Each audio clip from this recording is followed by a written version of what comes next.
Black Tie Bash is back to challenge rival trotters CrossFit, Raising Rusty, and Duke La Victoire in the open. Speaker Nancy is kicking clear and kicking away and drawing off. The easiest of winners didn't disappoint. That's a 4-length winner for Speaker Nancy in the first over What I Need Is a Man and Better Catch Girl in 1:53 and 4. Hervé leads the winner of race 1 into the winner's circle. It's number 5, Speaker Nancy, a bay mare, 4 years old, by Artspeak, out of the Dragon Again mare, Let's Imagine. Jamie Copley shares ownership with Ottawa Bob Racing Stable. Mandy Archer, the winning trainer, driven to victory by Guy Gagnon. Speaker Nancy in 1:53 and 4, 5th win of the season, 27 and 2. 57 and 3, 126, the mile, 1:53 and 4. 58 and 4, and Southwind Russian looks every bit the part now as he pours it on the final turn, now by 3, maybe 4. On the inside second, Stomper Tom way out wide. March 7 is finishing on nicely, but Southwind Russian is home and cooled. Southwind Russian, impressive in victory. Going to win this one by 7 in the end. Finishing second, March 7. Stomper Tom third in 1:58 and 1. A 3-year-old by Tactical Landing out of the Yankee Glide mare, Raising Roxanne. Owned by Scott and Josh Miller of Messina, New York. Trained and driven to victory by Stefan Pouliot. Southwind Russian, impressive in victory. 9 and 1, 59 and 2, 128 and 4. The mile in 1:58 and 1/5. Impressive looking 3-year-old. Is up the challenge for second with Ongoing Royalty. La Bromontoise and Epic Dreamer squandered his chances early. It's all the magic of life. Rocket Robbie Robinson has a deep seat and he's not moving a muscle. He's statuesque under the line by 8. 157 and 3 over Amigo Mio and Ongoing Royalty. Mr. Steve Belil is awaiting the winner of race 3, and it is number 5, The Magic of Life. Bay Gelding, 7 years old, by Royalty for Life, out of the Cadabra mare, Magic Factory. Robbie Robinson, the winning owner, trainer, and driver. That's his 2nd and 13 on the season. Eased up in 1:57 and 3. 29 and 2, a minute and 1, 129 and 1, the mile 1:57 and 3.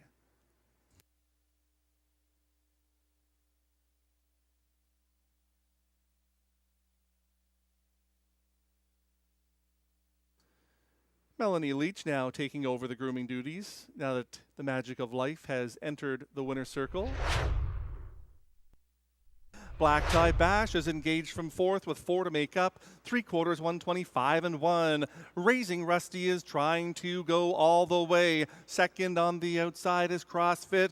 And putting in his best is Black Tie Bash, mowing them down in the center of the racetrack. But Raising Rusty is game as a horse can be. In between is CrossFit. Not going to reach is Black Tie Bash. Here is the wire. CrossFit is reaching up over Raising Rusty and Black Tie Bash in 1:55.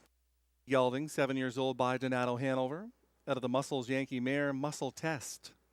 Owned by John Hopkins, trained by Mandy Archer.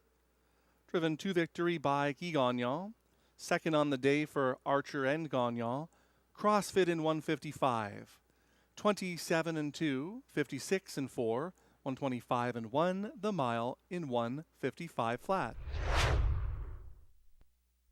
Comes Wrangler Cash wrestling the lead away. Tough Cooper is moving best of all. Time is running out, but here he comes right on by to win it. Tough Cooper and Ted McDonald over Caligny Hanover Wrangler Cash. De Chairman and Real Rubies at play in 1:54 and 2. Ted McDonald likes to put those magic hands and touch on display once in a while, as he did right there. The winning driver as well. Tough Cooper 6th in 21 on the season in 154 and 2. 27 and 1, 55 and 4, 124 and 2, the mile 154 and 2/5. Zorro up the inside, Duramax with an 1/8 of a mile to go. Check the Magic is trying to see it through. Down the center, here comes Mask of Zorro. Check the Magic needs the wire, and it's coming quickly. Check the Magic. Ted McDonald does it again. Finishing second, Mask of Zorro and Duramax in 157 and 1. Coming from behind, Check the Magic right off the front end. He fooled them all, got the fractions he needed. He was a winner in 157 and 1, 27 and 4, 57 and 4, 126 and 3, the mile 157 and 1/5. To engage her, Trion de Vie is right there from third, winding up out of the backfield. Hal McVictor with an 1/8 of a mile to go. Here comes DA Temptation to take over the lead. DA Temptation up the inside. Trion de Vie. DA Temptation. Trion de Vie. It's going to be tight. It's very tight. You pick him. I can't. Did Pascal get up with Trion de Vie? Was lunging late in 154 at DA Temptation. Taboo Seal Stir. Owned by PL Yvon Mondu Incorporated. Trained and driven to victory by Guy Gagnon. That's his third winning drive already on the program. DA Temptation to a new lifetime record of 154. 27 and 2, 56, 124. The mile in 154. Into that lead is Along for the Ride. Up on the outside of the racetrack, No Wine for You advances into third with an 1/8 of a mile to go. Kinder Motown is on top by 5 and is drawing clear, showing everyone what a beautiful trotter he is. Kinder Motown wrapped up to win this one by 5. Along for the Ride was second, Illusiony Scale third in 157. By Régin Lebieux. Trained by Isabelle Darvaux, the winning drive to Robert Shepard. Never in Doubt win, Kinder Motown to his new life record of 157, 27 and 4, 57 and 3, 126 and 4. The fractions were all his, the mile in 157. Nose on the gate, but we're in the 9 hole, you don't have that opportunity. Driver Robbie Robinson, laden with experience, has no trouble holding a horse, but sometimes it's just out of your control. I'm sure he did the safe thing out there. We're going to try this again. And Robinson will have to figure out a scenario from that difficult post position 9. Driven to victory by the drummer, Pascal Berube. Best Honey Hanover in 152 and 3. Berube called all the right shots to win it here. 27, 56, 123 and 1. The mile 152 and 3, and the fans believed she could do it as well. They sent her off as the 3 to 5 choice. For Racing Room is Vines to Heaven outside of her, talking again as they turn at the top of the lane. Thinking of you, babe, trying to go all the way on the lead. Up on the outside, here comes Beach Journey to take over. Vines to Heaven down the center of the racetrack, but Guy Gagnon wins another one. It's going to be Beach Journey in front, Vines to Heaven second. Tight for show, the mile 154 and 3. The winner of the 10th race, number 3, Beach Journey. 7-year-old by Net 10 Eom out of the Admiral's Galley mare Diva de Jour. Frederic Gagnon co-owns with winning trainer driver Guy Gagnon. That's the 4th winner for Guy this afternoon as a driver. Beach Journey 154 and 3, 5th win of the season. 27, 56 and 4, 125 and 2, the mile 154 and 3. Best Honey Hanover beats the boys to capture her 4th consecutive win, while CrossFit takes the Open. Live racing resumes Sunday, first post, 6:30.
Athletes come and go, overtaken by the next generation, their careers measured in years. Yet every sport generates that rare exception. Defying Father Time, they persevere and become legends. Rideau Carleton Raceway has produced its own legend, Eastern Ontario's own driver Daryl Colville. Over an incredible career of 5 decades, Daryl remained at the top of Rideau Carleton's driving roster to amass over 42,300 starts, winning 6,768 of those races. So I didn't get a whole lot of schooling in high school because we had a bunch of broodmares at home and stuff, and I was more interested in that. So when I turned 16, I quit school, and then I started work for a Dr. Perrin. He had racehorses. And from then, I just kept doing little bits of this and that. And then when I was about 17, I decided to get my license.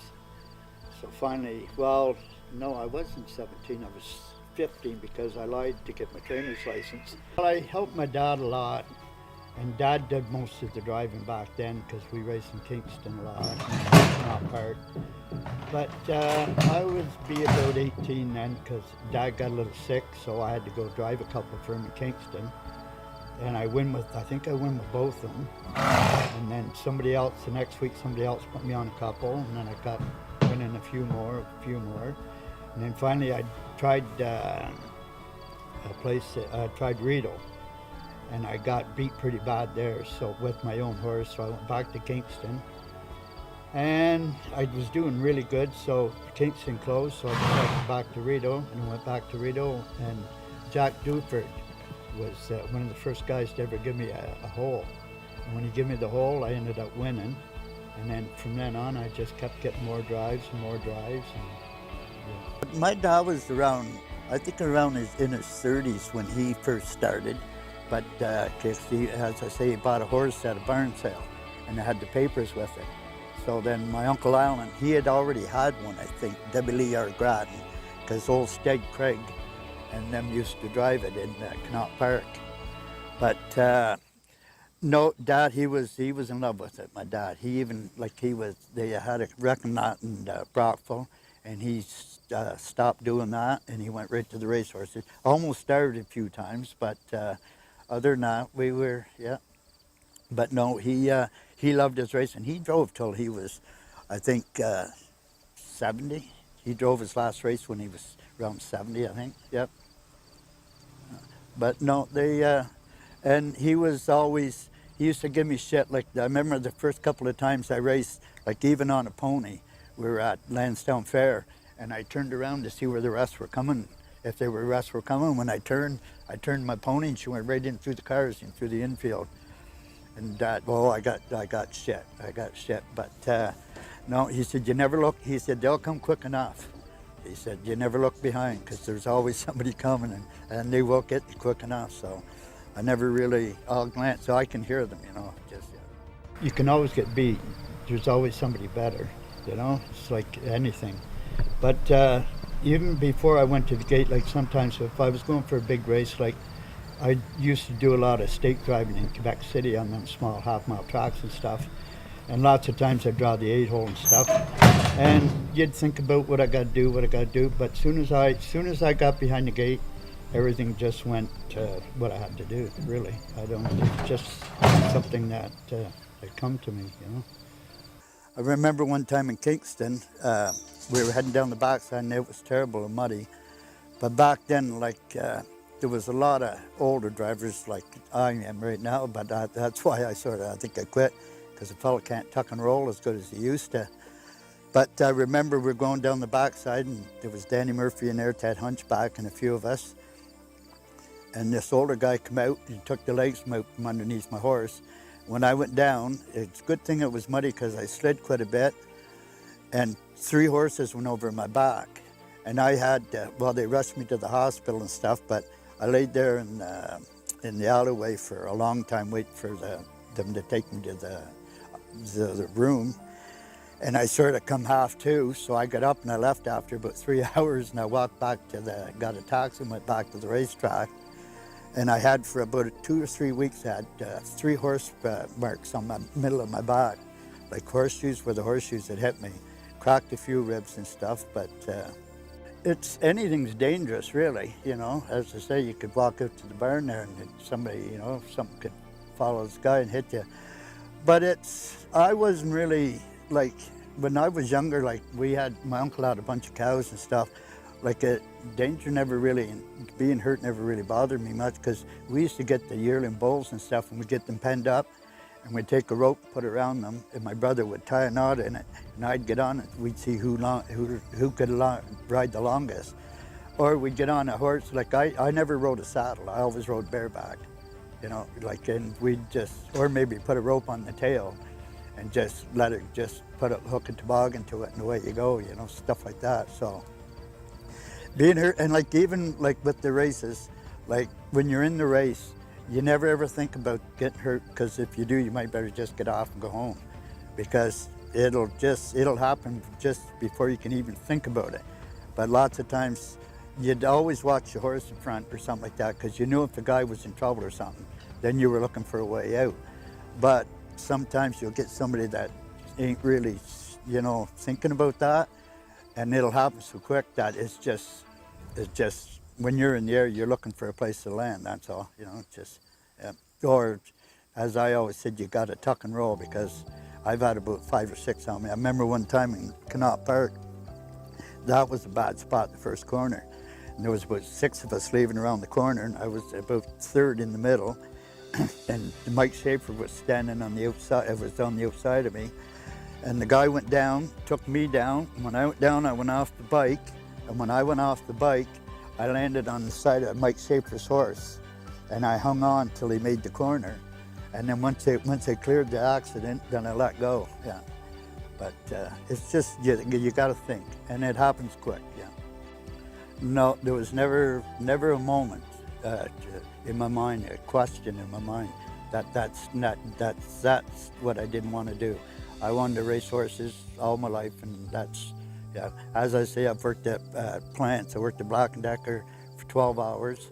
Worked at Selkirk's for about almost 2 weeks. I worked at the steel factory for 6 hours, and after that, I said no more. Yeah, I wanted to race. Yeah. To drive, and Daryl, you know, when there was a race to be won, Daryl, I mean, he won a lot of races, but he always took care of us young guys. Like, he knew what the future of the sport was, and he knew that us young guys that were starting out were going to be the future. And he knew that in order for that to happen, you know, he couldn't go bullying us when he didn't need to on the track. So, you know, he was a real gentleman to drive against it. And you can ask any young guy or old guy that's drove at this track, you know, he was respectful, but he was still a winner. I think just Daryl's personality off the racetrack, he always made you feel good, whether you won or lost. He had a great attitude, great temperament, and he was a consummate professional on and off the racetrack. He put the butter and the bread on the table, just like everybody. A race is a race. You got no friend behind the gate. Daryl was like that. But after the race was different. He had a lot of friends after the race. Daryl is Daryl. You won't have another one. I think his talent and his good nature will be what they'll remember most about him. I would just like to thank everybody, and just I've had a hell of a ride, and I've enjoyed every minute of it, and I wouldn't change it for the world. Daryl Colville was patient, but knew when to be aggressive. He had balance and was always in control. He had great hands and could make split-second decisions advantageously. Daryl got the most out of the horse down the lane and seldom let a blistering pace cost him at the end of the mile. Unfortunately for all of us at Rideau Carleton, he is not immortal. The last chapter of his driving career has been written. What is left is his legacy, one of a fierce yet benevolent competitor, persevering many challenges and engraving his name in the memories of all who follow our sport for many generations to come.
Good evening, ladies and gentlemen. Welcome to Rideau Carleton Raceway for our Sunday evening program of racing.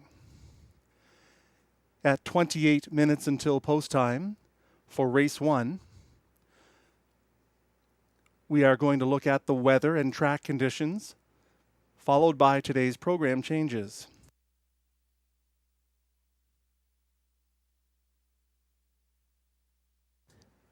The track is fast under partly cloudy skies, 24 degrees Celsius, 75 Fahrenheit. The wind is out of the west at 15 kilometers per hour, 9 miles per hour. The humidity today, 48%. Here are tonight's changes.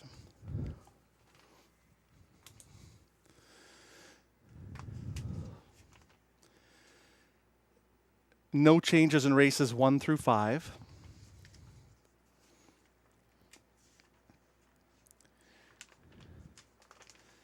In race 6, number 1, Place My Bet, is a scratch.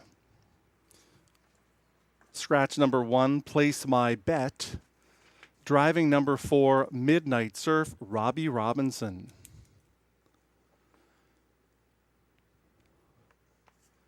Robinson driving for Midnight Surf, and there are no changes in the balance of today's program. Coming up in just a few moments will be the race preview show with my guest, Glenn Pearson.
Welcome to Sunday Night Racing here at Rideau Carleton Raceway.